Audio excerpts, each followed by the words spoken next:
வாழ்க வையகம், வாழ்க வையகம், வாழ்க வளமுடன்.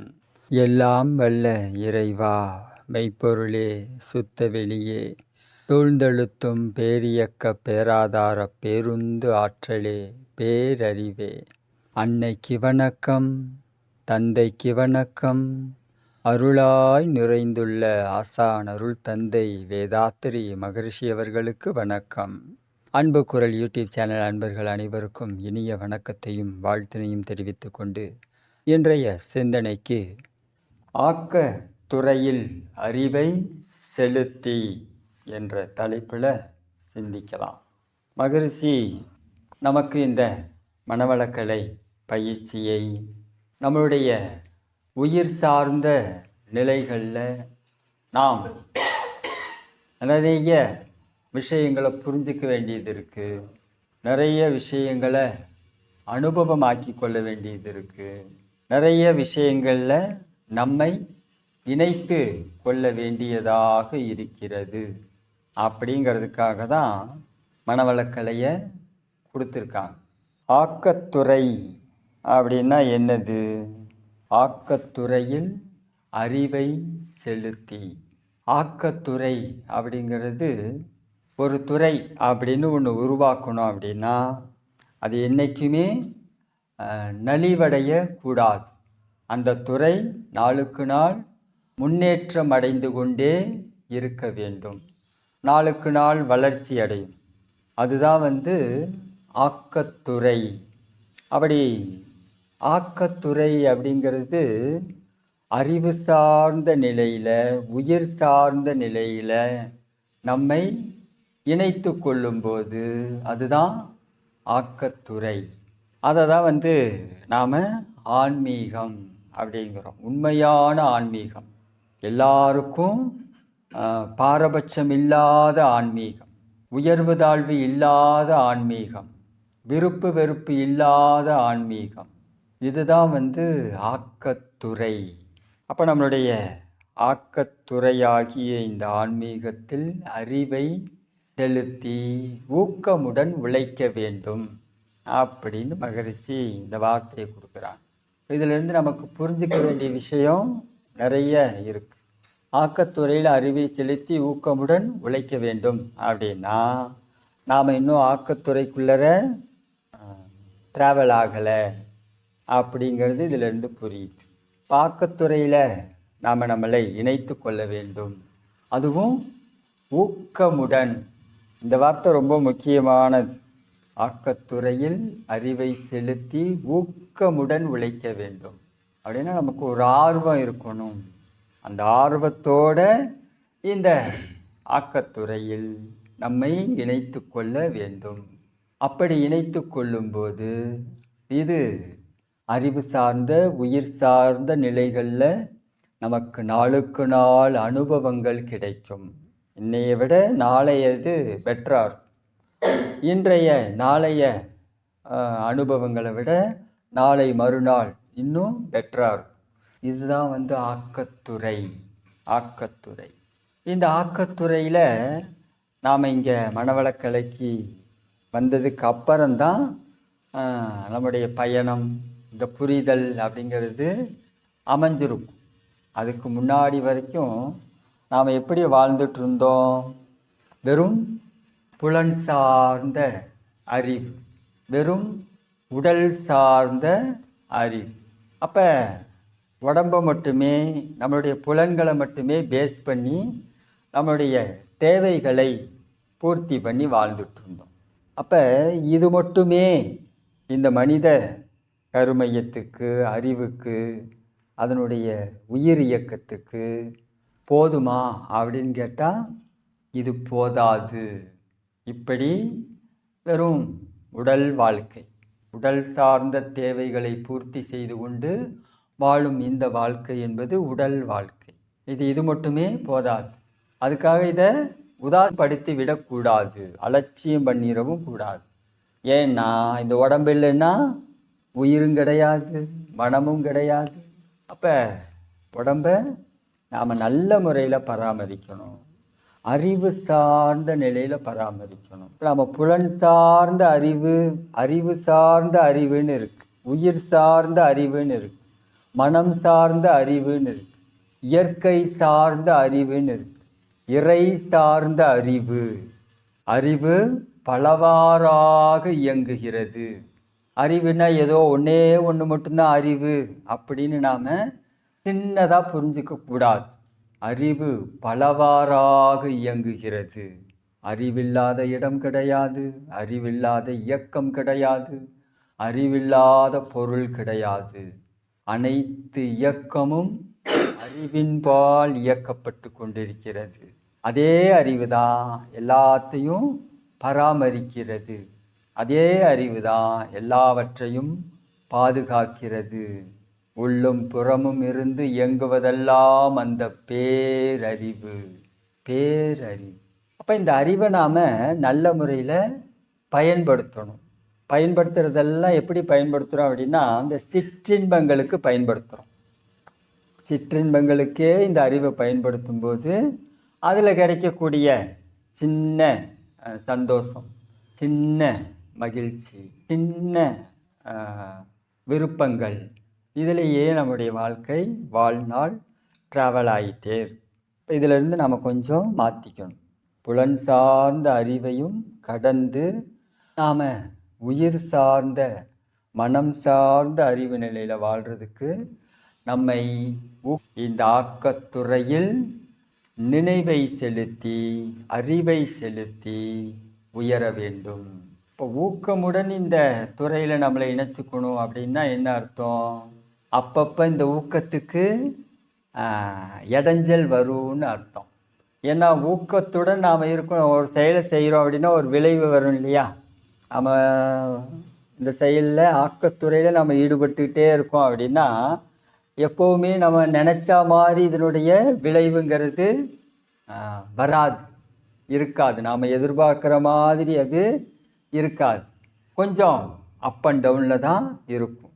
அதனால தான் ஊக்கமுடன் நாம் அப்படி கீழே இறங்கி நமக்கு ஒரு அனுபவம் கிடைச்சாலும் சரி, அது ஊக்கமோடு இருந்து அந்த நிகழ்ச்சியை அந்த சூழ்நிலையை நாம் கடந்து செல்ல வேண்டும்.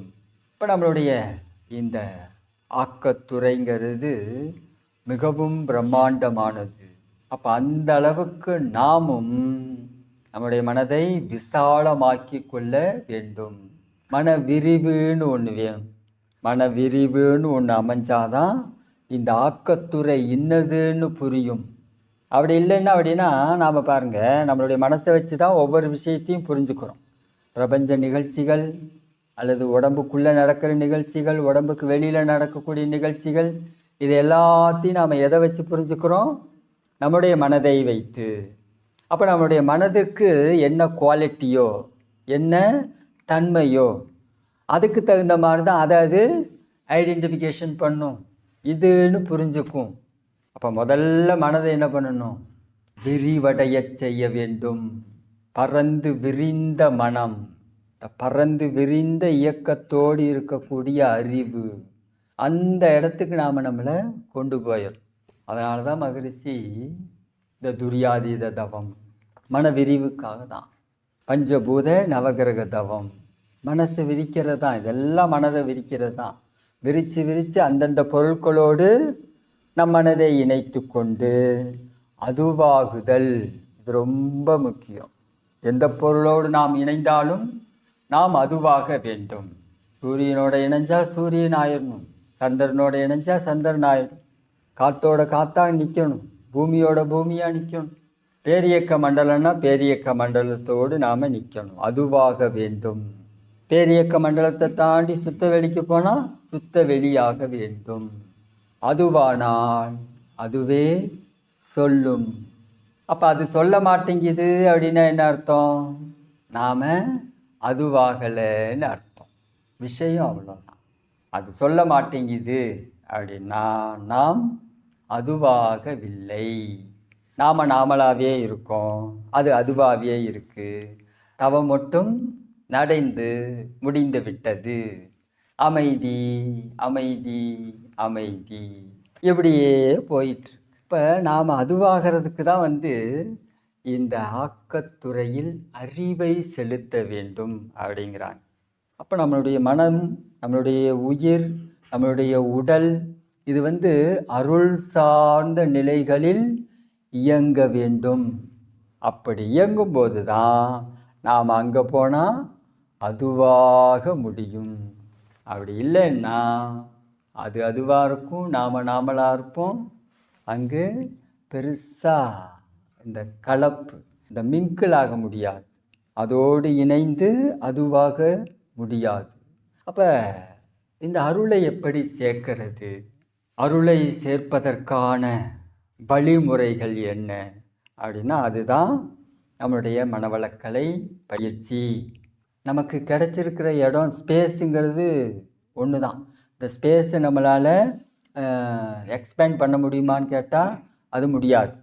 நமக்கு இருக்கிறது ஒரே கருமையம். ஒரு சின்ன கற்பனைக்கு இப்படி வச்சுக்கோங்களேன், 10க்கு 10 ரூமு தான் நம்மளுடைய கருமையத்தில். இப்போ எல்லாத்தையும் கொண்டு போய் போட்டு வச்சுருக்கோம். வேறு ஒரு பொருள் புதுசாக உள்ளே கொண்டு போய் வைக்கிறதுக்கு இடம் இல்லைன்னு வச்சுக்கோங்க. இப்போ என்ன பண்ணுறது? இப்போ தேவையில்லாத பொருளெல்லாம் கருமையத்திலிருந்து எடுத்துடணும். அப்போ எடுத்துட்டா ஸ்பேஸ் கிடைக்குமா?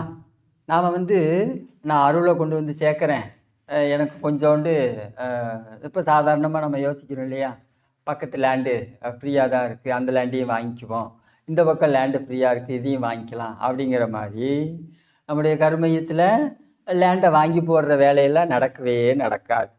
இருக்கிற இடத்துலையே தான் நாம் புதுசாக கொண்டு வர்ற பொருளையும் வைக்க வேண்டியது இருக்கும். அப்படின்னா இடம் இல்லைங்கும்போது தேவையில்லாததையெல்லாம் விட்டுறணும், டெலீட் பண்ணணும். இங்கே தேவையில்லாததை டெலீட் பண்ணாமல் வச்சுக்கிட்டே இருந்தால் நாம் அருள் சார்ந்த நிலைகளில் சேர்க்கக்கூடிய பொருட்கள் அந்த நேரத்துக்கு நம்மளோட இருக்கும். அப்புறம் நேராக நம்மளை விட்டு அது எங்கேருந்து வந்ததோ அங்கேயே போயிடும். ஏன்னா இடம் இல்லை. இப்போ பாருங்கள், நம்மக்கிட்ட இருக்கக்கூடிய இந்த வினைத்தன்மை அது நம்ம கூடயே இருக்கா? அது நல்லதும் இருக்குது, கெட்டதும் இருக்குது. அப்போ இந்த தேவையில்லாத வினைத்தன்மையெல்லாம் நம்மக்கிட்டேயே இருக்கும்னு நினைக்குமா, அல்லது விட்டு கொடுக்கலான்னு நினைக்குமா? அதெல்லாம் ஒரு நாளும் விட்டு கொடுக்கலான்னு நினைக்க போகிறதே கிடையாது. அது இங்கேயே இருக்கணும் தான் யோசிக்கும். ஆனால் இந்த அருள் தன்மைங்கிறது என்ன பண்ணும்? இது விட்டு கொடுக்கும், இது தியாகம் பண்ணும். சரி, இங்கே நமக்கு இடம் இல்லை அப்படின்னா நம்ம தவம் பண்ணும்போது அது சேரும், குவியும். ஏன்னா அது ஆற்றல், வற்றா இருப்பு. இப்போ தவம் பண்ணும்போது நமக்குள்ளே அது சேரும், குவியும். தவம் பண்ணி கொஞ்சம் நேரம் இருக்கும், நமக்கு இடம் இல்லை அப்படிங்கும்போது அது விட்டு கொடுத்துட்டு மறுபடியும் எங்கேருந்து வந்ததோ அங்கேயே போய்விடும். இதுதான் சயின்ஸ். அதனால தான் மகரிஷி என்ன பண்ணுறாங்க, அதற்கு இடத்தை ஒதுக்குங்கள் அப்படிங்கிறாங்க. அதுக்கு இடத்த ஒதுக்குறதுக்கு பேர் தான் தற்சோதனை பயிற்சி. அப்படி தற்சோதனை பண்ணி உடல் பயிற்சி பண்ணி காயக்கல்பமெல்லாம் பண்ணோம் அப்படின்னா அதற்கான ஸ்பேஸ் உருவாகும். மகிழ்ச்சி இந்த உடல் பயிற்சி புத்தகத்திலே தான் போட்டிருக்காங்க. என்னது, உடல் பயிற்சியை எதுக்காக நான் தொகுத்து கொடுத்துருக்கேன் அப்படின்னா, நம்ம உடல் செல்களில் இருக்கக்கூடிய விலங்கின பதிவை போக்கி கொண்டு 6வது அறிவில் முழுமை பெறுவதற்காகவே இந்த உடல் பயிற்சி தொடரை தொகுத்து கொடுத்துள்ளேன். புக்கில் எழுதியிருக்காங்க, இப்படியே எழுதியிருக்காங்க. அப்போ இந்த உடல் பயிற்சி என்ன பண்ணுது? விலங்கின பதிவை நம்மளுடைய உடல் செல்களிலிருந்து கொஞ்சம் கொஞ்சமாக நீக்குது. அப்போ டெய்லி நாம் என்ன பண்ணணும்? உடல் பயிற்சி செய்யணும். அப்படி செஞ்சாதான் நம்மகிட்ட இருக்கிற தேவையில்லாத தன்மைகள் வெளியே போகும். அப்படி வெளியேறுவதற்கான வாய்ப்பில் இது ஒரு முக்கியமான இடத்துல உடல் பயிற்சி இருக்குது. நாம் தற்சோதனை பண்ணோம் அப்படின்னா வெளியே போன அந்த விஷயத்தை மறுபடியும் உள்ளே கொண்டு வராமல் பாதுகாப்பாக இருக்கலாம். இதுதான் அருள் சார்ந்த தன்மை, ஆக்கத்துறைங்கிறது இதுதான். இப்போ நம்முடைய மனதை எப்போதும் நாம் ஆக்கத்துறையோடு வச்சுக்கணும். அது தொய்வடையாமல் ஊக்கத்தோடையும் வச்சுக்கணும். அப்படி ஊக்கத்தோடு இந்த ஆக்கத்துறையில் அறிவை செலுத்தி நம்முடைய வாழ்க்கையை வாழ வேண்டும். அப்படி நிறைவான வாழ்க்கையை வாழ்வதற்கு நமக்கு கிடைச்சிருக்கிற வாய்ப்பு ரொம்ப பிரம்மாண்டமானது. இது வரைக்கும் பாருங்க, நம்முடைய அப்பா அம்மா, அவங்களுடைய அப்பா அம்மா யாருக்காவது இந்த பாக்கியம் கிடைச்சிதா? குண்டலினி யோக பயிற்சி யாருக்கும் கிடைக்கல. ஆனால் தேடினாங்க அவங்க எல்லாம். குண்டலினி யோகம் அப்படிங்கிற ஒரு விஷயத்தை தேடி இருக்காங்க. அவங்கெல்லாம் தேடலை அப்படின்னா நாம் இங்கே வரவும் முடியாது. அதுவும் ஒரு பக்கம் உண்மை. நம்முடைய முன்னோர்கள் அவங்க இந்த குண்டலினி யோகத்தை ஒரு தேடுதலோடு இருந்திருக்காங்க. அதனால தான் நமக்கு அந்த சான்ஸ் அமைஞ்சிருக்கு. அவங்க விதைச்ச விதை தான் இன்றைக்கி நாம் அதை வளர்த்துக்கிட்டு இருக்கோம். இப்போ நமக்கு முன்னோர்களுக்கு கிடைக்காத ஒரு பாக்கியம் நமக்கு கிடைச்சிருக்கு. இப்போ இந்த பாக்கியத்தை நாம் என்ன பண்ணணும்?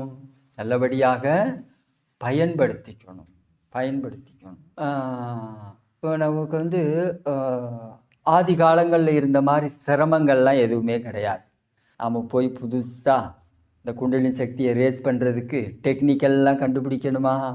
இல்லவே இல்லை. எல்லா டெக்னிக்கலையும் என்ன பண்ணிட்டாங்க மகரிஷி நம்ம கண்டுபிடிச்சி கொடுத்துட்டாங்க. அப்போ இதை டெவலப் பண்ணுறதுக்கான சிஸ்டம், அதோடு நாம் நம்மளை இணைத்து கொள்ள வேண்டிய சிஸ்டம், ரெண்டாவது அதை நாம் பயன்படுத்தக்கூடிய சிஸ்டம், இது எல்லாமே மகரிஷி நமக்கு தொகுத்து கொடுத்து மனவளக்கலை பயிற்சியாக அது நாம் வாழ்ந்துகிட்ருக்கோம். அப்படி இந்த பயிற்சியை நாம் நல்ல முறையில் பயன்படுத்திக்கிட்டோம் அப்படின்னா இது நாளுக்கு நாள் நமக்குள் ஒரு மாற்றத்தை உருவாக்கி தரும். அது இன்னையை விட நாளைக்கு அது பெட்டராக இருக்கும், நாளை விட நாளை மறுநாள் இன்னும் பெட்டராக இருக்கும். அப்போ அந்த அளவுக்கு நாமளும் என்ன பண்ணணும்? இந்த பக்கம் இதோடு நம்மை இணைத்து கொள்ள வேண்டும். மாற்றிக்க வேண்டிய விஷயங்கள்னு ஒன்று இருக்கு இல்லையா? அதெல்லாம் மாற்றிக்கணும். இந்த பேராசை, சினம், கடும்பற்று, முறையற்ற பால்கவர்ச்சி, உயர்தாழ் மனப்பான்மை, வஞ்சம், போட்டி, பொறாமை, இதெல்லாம் நாமளும் என்ன பண்ணணும்? கொஞ்சம் கொஞ்சமாக மாற்றிக்கணும். இதெல்லாம் மாற்றிக்காமல் நாம் அப்படியே இதிலையே ட்ராவல் பண்ணாலும் பெருசாக நமக்கு நாம் எதிர்பார்த்த மாதிரியோ அல்லது அது சிறப்பாக இயங்குவதற்கான ஒரு தன்மை நம்முடைய கருமையத்தில் உருவாகாது. ஏன்னா அதனால தான் மகரிஷி இதை ஊக்கமுடன்கிற வார்த்தையை கொடுக்குறாங்க. இந்த ஊக்கமுடன் நாம் ஒரு ஆர்வத்தோடு இதில் நம்மளை இணைச்சிக்கணும். நமக்கு ஆர்வம் இல்லை, சூழ்நிலை காரணமாக, தேவை காரணமாக நம்ம பயிற்சி பண்ணுறோம் அப்படின்னா அது எப்படி இருக்கும்? இப்போ நம்ம வேறு வழியே இல்லை, நாம் வேலைக்கு போனால் தான் குடும்பத்தை காப்பாற்ற முடியும் அப்படின்னு நாம் ஒர்க் பண்ணுறதுக்கும், சரி இது நாம் நல்லபடியாக சம்பாதிச்சு குடும்பத்தை நம்மளுடைய கூட இருக்கிறவங்களை காப்பாற்றணும் அப்படின்னு யோசித்து தொழிலை செஞ்சால் எப்படி இருக்கும்? அதே டிஃப்ரெண்ட்டு தான் இங்கேயும். அதனால தான் விருப்பத்தோடு உங்களை இணைத்து கொள்ளுங்கள். மனவளக்கலை பயிற்சி அப்போ தான் அதனுடைய உண்மையான தன்மையை நோக்கி நம்மளுடைய உயிர் ட்ராவல் ஆகும், நம்முடைய மனசு ட்ராவல் ஆகும். அப்படி இல்லை அப்படிங்கும்போது அதற்கான அந்த சிறப்பு தன்மைகள் வெளிப்படாது. பிறப்போக்கும் எவ்வுயிருக்கும் சிறப்பு ஒவ்வா செய் தொழில் வேற்றுமையாமே. அந்த செய்யக்கூடிய தொழில் வேற்றுமை காரணமாக நமக்குள்ள இருக்கக்கூடிய சிறப்பு வெளிப்படாது. அது வெளிப்படணும், வெளிப்படுற மாதிரி வாழணும். அப்படி வாழ்கிறதுக்கான எல்லா விதமான இந்த அறிவையும் சிந்தனையும் மகரிஷி நமக்கு பயிற்சியாக கொடுத்துருக்கு. இப்போ நம்மளுடைய தவம் பண்ணும்போது காற்றோடு காற்றாக, வெப்பத்தோடு வெப்பமாக, நீரோடு நீராக நாம் வாழணும். இதை நினச்சிக்கிட்டு இருக்கிறதுங்கிறது வேறு. இப்போ பஞ்சபூத நவகிரக தவம் மண்ணில் இருந்தால் ஆரம்பிக்குது. மண்ணை நினச்சிக்கிட்டே இருக்கிறதுங்க வேறு. மண்ணோடு மண்ணாக நம்மளை ஒன்றிணைத்து கொள்ளுதல் அப்படிங்கிறது வேறு. ஏன்னா நாம் இந்த மண்ணிலிருந்து கிடைக்கப்பெற்ற சாமான்களால் தான் இந்த உடம்பை வளர்த்துருக்கோம். இந்த உடம்பில் உள்ள பொருட்களுக்கும் மண்ணுக்கும் நேரடியாக தொடர்பு இருக்கிறது. அப்படி இந்த நேரடியான தொடர்பு என்பது நாம் இந்த தவம் பண்ணும்போது நிலம் மீது மனம் செலுத்தி தவம் பண்ணும்போது அப்போ அதோடு நாம் ஒன்றி கலக்கிறோம், உயிர் கலப்பு பெறுகிறோம். அப்போ அதற்கும் நம்முடைய உடலுக்குமான இந்த ரிலேஷன்ஷிப் நல்லாயிருக்கும். இப்போ மண் வெளியே இருக்குது, அந்த மண்ணுக்கான மையம் நம்ம உடம்புக்குள்ளே இருக்கா, அந்த மையமும் அந்த மண்ணுக்கான நிலப்பரப்பு அப்படிங்கிற அந்த நிகழ்ச்சியும் ஒன்றிணைந்து இயங்க வேண்டும். அப்படி ஒன்று சேர்ந்து இயங்கும்போது தான் இந்த நிலப்பரப்பினுடைய தன்மை, இது சார்ந்த அறிவு நமக்குள்ள மேலோங்கும். அப்போ மண் சார்ந்த அறிவு, மண் சார்ந்த தன்மை, இது நாம் மண்ணோடு மண்ணாக நம் மனதை இணைத்து கொள்ளும்போது நமக்குள்ளே நடக்கக்கூடிய பரிமாற்றம்னு ஒன்று நடக்கணும். இந்த பரிமாற்றம்னு ஒன்று நடக்கலை அப்படின்னா, இப்போ மண்ணாக இருக்குது, நீராக இருக்குது, நெருப்பாக இருக்குது, நாமளாக இருக்கோம் அப்படின்னு அந்த பரிமாற்றம் அப்படிங்கிற தன்மை எதற்கு தேவைப்படுது அப்படிங்கும்போது அது சார்ந்த அறிவில் நாம் தெளிவு பெறுறதுக்கு இந்த பரிமாற்றம்ங்கிறது தேவை. இப்போ இந்த மண் எப்படி உற்பத்தியாச்சு, மண்ணின் உற்பத்தி ரகசியங்களை உணர்ந்து கொள்வோம்னு சொல்கிறாங்க இல்லையா மகரிஷி. காரணம் இதுதான், அந்த பரிமாற்றம்ங்கிறது நடக்கணும். அப்போ இதோட எல்லாம் நாம் இணைஞ்சு தவம் பண்ணும்போது இந்த பரிமாற்ற நிகழ்ச்சிங்கிறது நடைபெறும். இப்போ இந்த பரிமாற்ற நிகழ்ச்சி நடக்கக்கூடிய அளவுக்கு நாம் நம்மளை தகவமைத்து கொள்ள வேண்டும், மாற்றிக்கணும். அப்படி மாற்றிக்கிட்டாதான் இந்த பரிமாற்றம்ங்கிறது நடக்கும். இப்போ பரிமாற்றம் நடக்க முடியாத அளவுக்கு வேறு விதமான தன்மைகள் நமக்குள்ளே இருந்துக்கிட்டே இருக்குது அப்படின்னா, அதை தடுத்துக்கிட்டே இருக்குது அப்படின்னா, அதோடு நாம் நம்மை இணைத்து கொள்ள முடியாது.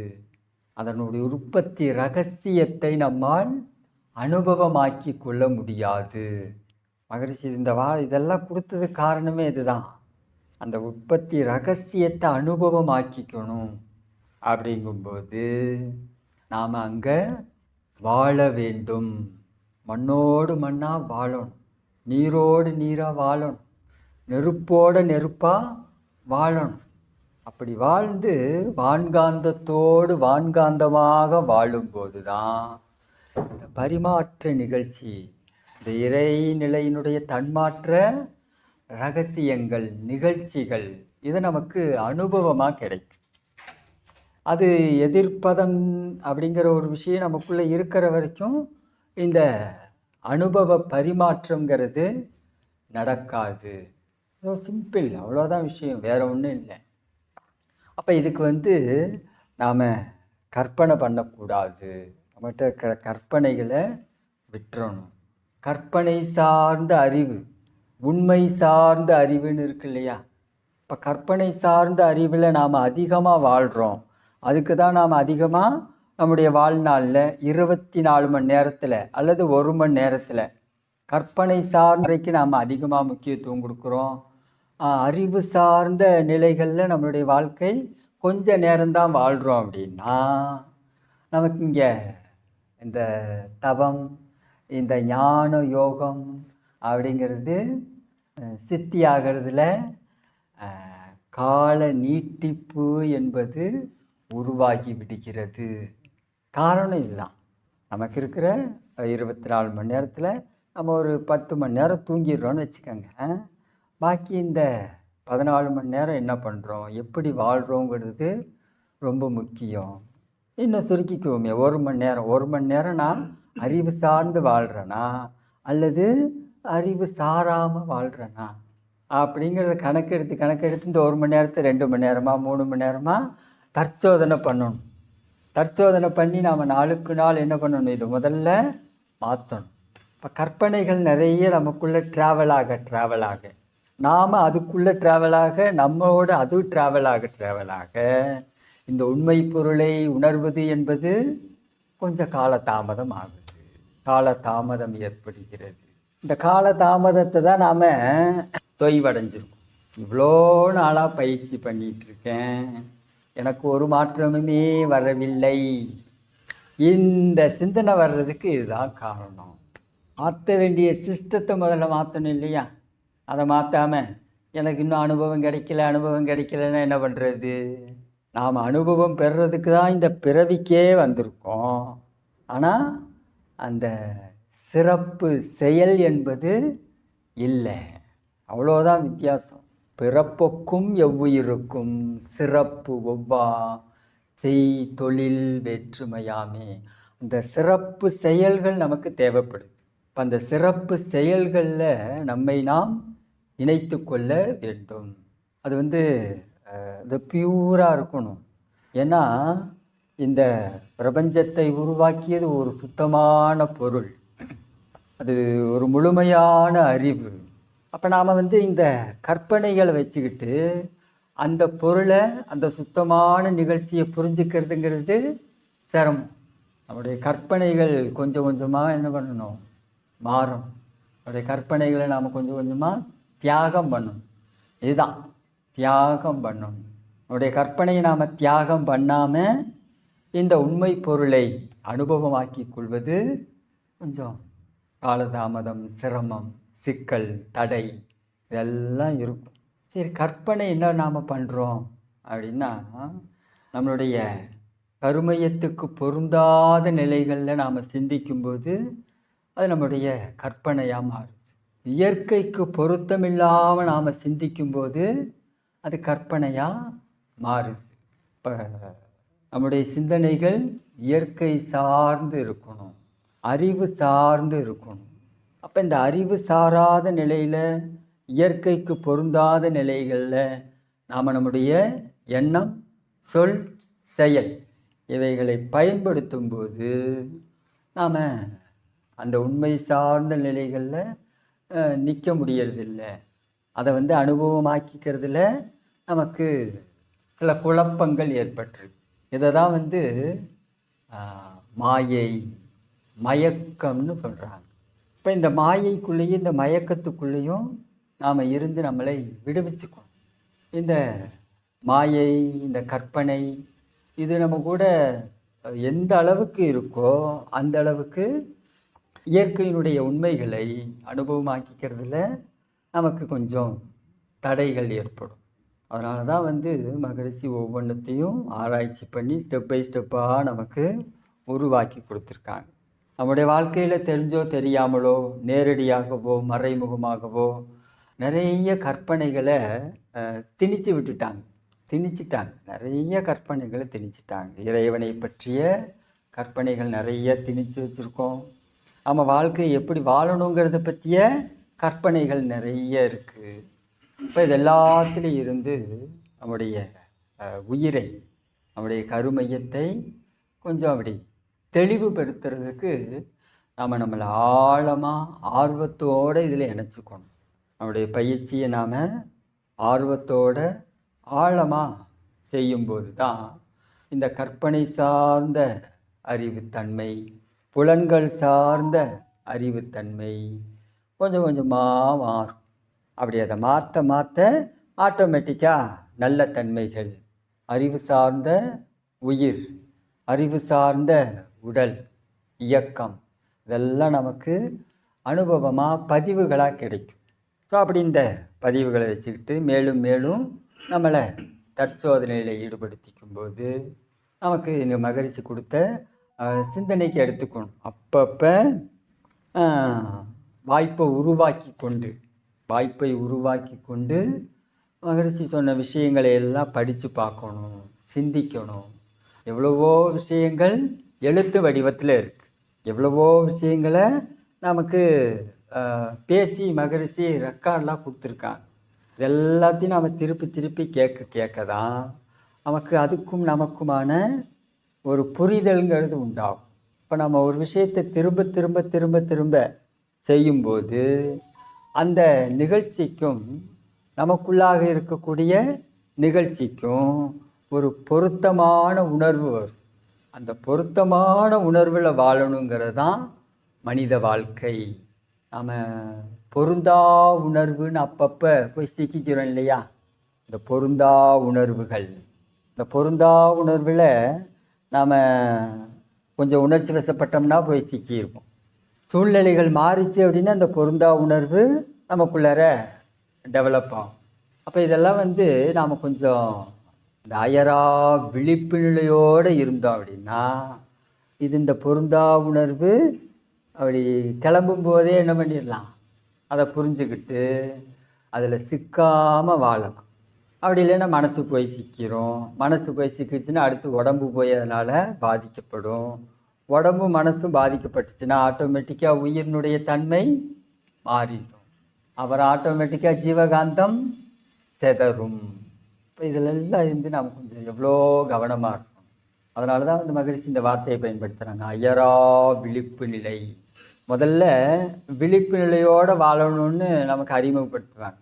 ஆனால் நாளாக நாளாக 2ஆம் நிலை அகத்தாய்வு, 3ஆம் நிலை அகத்தாய்வு கூட அயரா விழிப்பு நிலைன்னு ஒரு வார்த்தை கொடுப்பாங்க.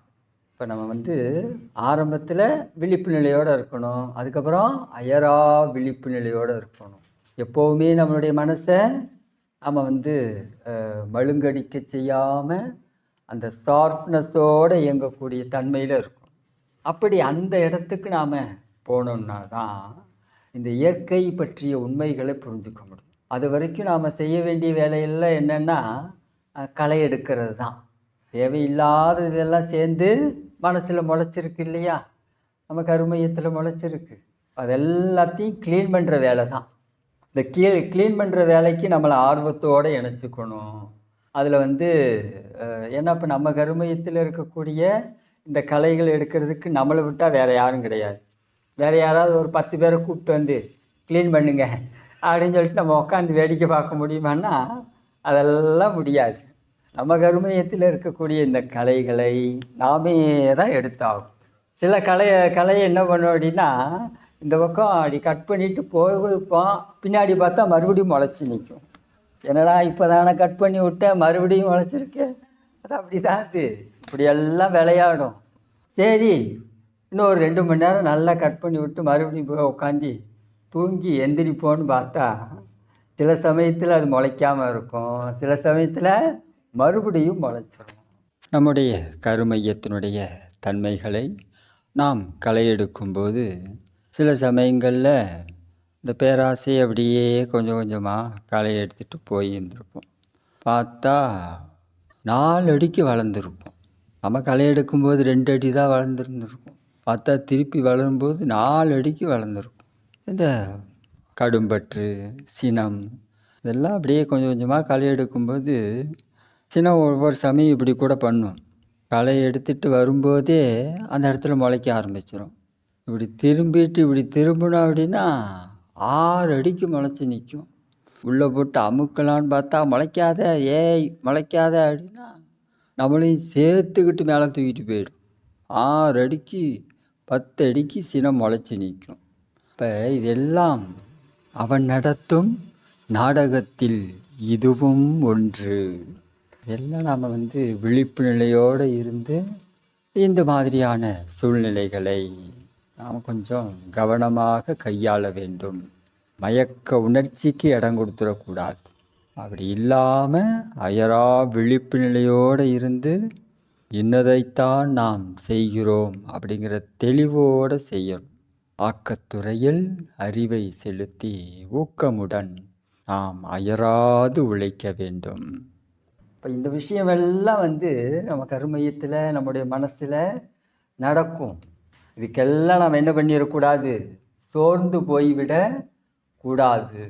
அப்படி சோர்ந்து போகாமல் இந்த வேலையை நாம் செய்துக்கிட்டே இருக்கணும். ஒரு குறிப்பிட்ட ஸ்டேஜ் வரைக்கும் நாம் இந்த எல்லாத்தையும் நாமளே தான் களை எடுக்கணுங்கிற அவசியம் இல்லை. அந்த அந்த உயிருக்கு, அந்த மனதிற்கு, அந்த உடம்புக்கு அந்த தன்மைன்னு ஒன்று வந்துருச்சுன்னா போதும். குறிப்பிட்ட வரைக்கும் நாம் ஆர்வத்தோடு முயற்சி பண்ணோம் அப்படின்னா மற்ற கலையெல்லாம் ஆட்டோமேட்டிக்காக உதிர்ந்துடும். இது நம்ம கர்மயத்தில் இருக்கிற சிஸ்டம். ஆனால் நமக்கு ஆரம்பத்தில் இது மாதிரி நடக்காது. ஆரம்பத்தில் பல சோதனைகள் நடக்கும். இப்போ தான் கட் பண்ணி விட்டுட்டு போவோம், பார்த்தா மறுபடியும் முளைச்சி கிடக்கும். சோர்வுகள் அங்கங்கே முளைக்கிறதுக்கு மனசில் முயற்சி பண்ணும். ஆனால் இதெல்லாம் தாண்டி நாம் வைராக்கியத்தோடு இருந்து நம்முடைய கருமையத்தை தூய்மை செய்யக்கூடிய வேலையில் ஆர்வத்தோடு நம்மளை இணைச்சிக்கணும். இதுதான் ஆக்கத்துறை. ஆக்கத்துறையில் அறிவை செலுத்தி ஊக்கமுடன் உழைக்க வேண்டும். இப்போ இந்த ஆக்கத்துறைங்கிறது வேறு எங்கேயோலாம் வெளியிலெல்லாம் கிடையாது, நமக்குள்ளேயே தான் இருக்குது. இப்போ நமக்குள்ளே நடக்கக்கூடிய நிகழ்ச்சிகளை நாம் ஒழுங்குபடுத்திட்டோம் அப்படின்னா, இப்போ நாம் எந்த அளவுக்கு இந்த விஷயத்தில் நம்மளை இணைச்சிக்கிறோமோ அந்த அளவுக்கு அந்த இயற்கையை பற்றிய உண்மைகளை அனுபவமாகும். பஞ்சபூத நவகிரக தவத்தில் மகிழ்ச்சி அதுதான் சொல்கிறாங்க. நீரின் உற்பத்தி ரகசியத்தை உணர்ந்து கொள்வோம். இப்போ நீரின் உற்பத்தி ரகசியத்தை நாம் உணரணும் அப்படின்னா நம்ம மனசு அதை தயாராகாமல் உணர முடியாது, நம்மளுடைய உயிர் தயாராகாமல் உணர முடியாது, நம்முடைய கருமையம் தயாராகாமல் உணர முடியாது, நம்முடைய உடல் செல்கள் தயாராகாமல் இதை உணர முடியாது. இப்போ உற்பத்தி ரகசியம், இயற்கையினுடைய தன்மாற்றத்தை நாம் அனுபவமாக பெறணும். அப்படிங்கும்போது நாம் தயாராகணும். கொஞ்சம் உடல் ரீதியாக தயாராகும், மனோ ரீதியாக தயாராகும், உயிர் ரீதியாக தயாராகும். அப்போ இது எல்லாத்துக்கும் நமக்கு இந்த சிறப்பான பயிற்சின்னு ஒன்று தேவைப்படுது. கைட்னஸ் வேறு ஒன்றும் கிடையாது, கைட்னஸ் தான். நம்மளை வழிநடத்தக்கூடிய அறிவு நமக்கு அதில் எல்லாம் எந்த விதமான சிக்கலும் கிடையாது. நம்மளுடைய பயிற்சியை மகிழ்ச்சி சிறப்பாக நமக்கு கைட் பண்ணி கொண்டு வந்து கொடுத்துருக்காங்க. அப்போ இதில் நாம் இதை எப்படி எந்த முறையில் பயன்படுத்துகிறோங்கிறத பொறுத்து தான் என்ன ஆகுது, விளைவு மாறுது. ஒரு ஸ்கூலில் படிக்கிற எல்லா மாணவரும் முதல் மார்க்கு வாங்கிறது இல்லையா? அப்போ வித்தியாசம் வருது இல்லை? என்ன காரணம்? அவருக்கு படிப்பில் ஆர்வம் ஜாஸ்தி, அவர் முதல் மதிப்பெண் பெறுகிறார். அப்போ ஆர்வம் குறைவாக இருக்கிறவங்க முன்ன பின்ன வருது, பாஸ் ஆயிடலாம், அதில் எந்த விதமான சந்தேகமும் இல்லை. கண்டிப்பாக ஆல் பாஸ், எல்லோரும் பாஸ் ஆகிருக்கும். ஆனால் கொஞ்சம் முன்ன பின்ன ஆகுது. அப்படிங்கும்போது இதில் சில நேரங்களில் சில நிகழ்ச்சியெல்லாம் நடக்கும். என்ன, நம்ம கூட இருந்தவங்கள்லாம் பார்த்தா டக்குன்னு டபுள் பாஸ் பண்ணுவாங்க. ஆனால் நாம் மட்டும் அதே கிளாஸில் உக்காந்துட்ருப்போம். 1 வருஷம் 2 வருஷம் இப்படி கூட நடக்கும். அனுபவம் கிடைக்காம அப்படியே கூட இருப்போம். அப்போ நம்மளுடைய ஆர்வத்தை வளர்த்துக்கும். அது எந்த அளவுக்கு நமக்கு அந்த உள்ள ஆர்வம், மனதில் அந்த ஆர்வம் இருக்கோ அதை பொறுத்து தான் இயற்கையினுடைய நிகழ்ச்சி நமக்குள்ளே நடக்க முடியும். இது என்னதுன்னு கேட்டால் வேற ஒன்றும் கிடையாது, நம்முடைய மனசில் அதுக்கு இடம் கொடுக்குறோன்னு அர்த்தம். அதுக்கு நாம் மனசில் இடம் கொடுத்தோம் அப்படின்னா அது நமக்குள்ளே நல்லபடியாக வளரும். நாம் நமக்குள்ளே எதுக்கு இடம் கொடுக்குறோமோ அது மட்டும்தான் வளரும். நமக்குள்ளே நாம் இடம் கொடுக்காத பொருளுக்கு வளர்கிறதுக்கு வாய்ப்பு இல்லை இல்லையா? அதே சிஸ்டம்தான். இப்போ நம்முடைய மனசில் நாம் எதுக்கு இடம் கொடுக்கணும் அப்படிங்கிறதுல தெளிவாக இருக்கும். அந்த தெளிவு தான் அனுபவ ஞானம். தெளிவு தான் அனுபவ ஞானம். இப்போ அந்த தெளிவை நோக்கி நாம் நாளுக்கு நாள் உயர்ந்து கொண்டே போகணும். அப்படி உயர்ற மாதிரி நம்முடைய செயல் பண்புகளை அமைச்சுக்கணும். நம்முடைய செயல் பண்புகளுக்கு தகுந்த மாதிரி தான் அது உயரும். இப்போ நம்ம இந்த இயற்கையினுடைய சிஸ்டம் அப்படி தான் இருக்குது. இப்போ ஒவ்வொன்றோடும் நம்மை முழுமையாக இணைத்து கொள்ள வேண்டும். இப்போ மகரிஷி நமக்கு ஆரம்பத்தில் தீட்சை கொடுத்துருப்ப இந்த விஷயத்தை சொல்லியிருப்பாங்க. நம்மளுடைய குண்டலினி சக்தியை நாம் கிளாக் வைஸாக சுத்த விட்டு கவனிங்க அப்படின்னு. இது ரொம்ப முக்கியம். அது கிளாக் வைஸாக சுற்றினாதான் நமக்கு இந்த மேல்நோக்கு தன்மைங்கிறது வரும். புலன் சார்ந்த தன்மையிலிருந்து நாம் அறிவு சார்ந்த தன்மைக்கு உயரும். அப்படி ஆன்டி கிளாக் வைஸில் சுற்றிச்சு அப்படின்னா அது கீழ்நோக்கு தன்மை. நம்ம உடம்புல 2 விசை இருக்குது, மேல்நோக்கு விசை, கீழ்நோக்கு விசை. அப்போ இது கிளாக் வைஸாக சுற்றிச்சு அப்படின்னா மேல்நோக்கு விசை அதிகமாகும், அதில் நமக்கு அனுபவங்கள் கிடைக்கும். அதுதான் புலன் சார்ந்த தன்மையிலிருந்து அறிவு சார்ந்த தன்மையில் நாம் உயர்றதுங்கிறது. அது ஆன்டி கிளாக் வைஸாக சுற்றுச்சுன்னா அது புலன் செய்யப்பட்ட நிலையிலேயே வாழ்ந்துட்டு இருக்கோம். இப்போ நாம் ரெண்டையுமே கவனிக்காமல் அது சுத்துறியா சுத்தலையா என்ன பண்ணுற அப்படிங்க அது பாட்டில் அது இருக்குது, நாம் பாட்டில் நாம் இருக்கோம் அப்படின்னா வாழ்நாளில் நமக்கு நேரம்தான் வேஸ்ட்டாக போகும். ஸோ அதனால தான் அது ஆரம்பத்தில் சில வார்த்தைகள் சொல்லும்போதே என்ன பண்ணணும், பிடிச்சிக்கணும். திருப்பி அதை சொல்லவே இல்லையே, அது கிளாக் வாய்ஸாக சுத்த விட்டு கவனிங்கன்ட்டு அப்படின்னா என்ன பண்ணுறது, மறந்துடக்கூடாது. சில விஷயங்களை மறந்துடக்கூடாது. இப்போ சில விஷயங்கள்லாம் ரொம்ப ஸ்ட்ராங்காக நம்ம பிடிச்சி வச்சுக்கணும். ஆக்கினை தீட்சை கொடுக்கும்போது தீட்சை கொடுத்துட்டு மகரிஷி என்ன வார்த்தை சொல்கிறாங்க, இன்று நீங்கள் புதிதாய் பிறந்தீர்கள். புதிய பிறப்பு அமைஞ்சிருக்கு நமக்கு ஆக்கினை தீட்சை வாங்கினதுனால. துரியன் தீட்சை கொடுத்துட்டு என்ன சொல்கிறாங்க, நீங்கள் பார்க்கும் இடமெல்லாம் புனிதமடையட்டும், நீங்கள் பார்க்கும் நபர்கள் எல்லாம் நல்லோர் ஆவார்கள். எவ்வளோ பெரிய விஷயம். நாம் பார்க்குற இடம் புனிதமாகும், நாம் பார்க்கக்கூடிய நபர்கள் எல்லாம் நல்லோர் ஆவார்கள் அப்படின்னா எவ்வளோ பெரிய சயின்ஸ் இதுக்குள்ளே இருக்குது.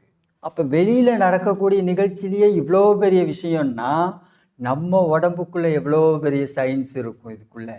இப்போ இதெல்லாத்தையும் நாம் கொஞ்சம் ஆர்வத்தோடு சிந்திக்கணும். இதெல்லாம் மறந்துடக்கூடாது.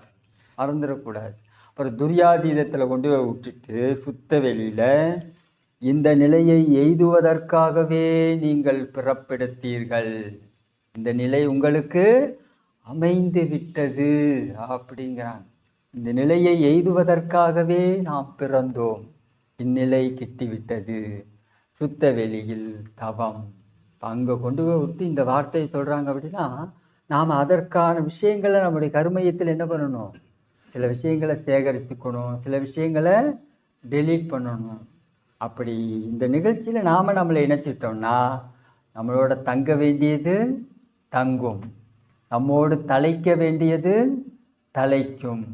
இப்போ தங்கிறது தங்கணும், தலைக்க வேண்டியது தலைக்கணும் அப்படின்னா நாம் தொய்வில்லாமல் உழைக்கணும். அதுதான் ஆக்கத்துறையில் அறிவை செலுத்தி ஊக்கமுடன் உழைக்க வேண்டும் அப்படின்னு மகிழ்ச்சி சொன்னாங்க. நம்முடைய உடலில், மனசில், உயிரில் நிறைய மாற்றங்களை ஏற்படுத்த வேண்டியது இருக்குது. இப்போ இந்த மாற்றங்கள் ஏற்படணுங்கிறதுக்காக நாம் அதுக்கு தகுந்த மாதிரி உழைக்க வேண்டியதும் இருக்குது. இதில் எல்லாம் நாம் கொஞ்சம் கவனம் செலுத்தி நம்முடைய வாழ்க்கையை நாம் நிறைவாக வாழ்வதற்கு மனவளக்கலை பயிற்சியை பயன்படுத்தி நாமும் நம் குடும்பமும் வாழ்வில் எல்லா வளங்களும் நிறைவாக பெறுவோம் என்று கூறி இந்த சிந்தனையை நிறைவு செய்து கொள்வோம். நன்றி, வாழ்க வளமுடன். இந்த சிந்தனை உங்களுக்கு பிடிச்சிருந்ததுன்னா நம்முடைய யூடியூப் சேனலை சப்ஸ்கிரைப் பண்ணிக்கோங்க, தெரிந்த அன்பர்களுக்கு ஷேர் பண்ணுங்கள். இந்த சிந்தனை பற்றிய கருத்துக்கள் வரவேற்கப்படுகின்றன. நன்றி, வாழ்த்துக்கள், வாழ்க வளமுடன்.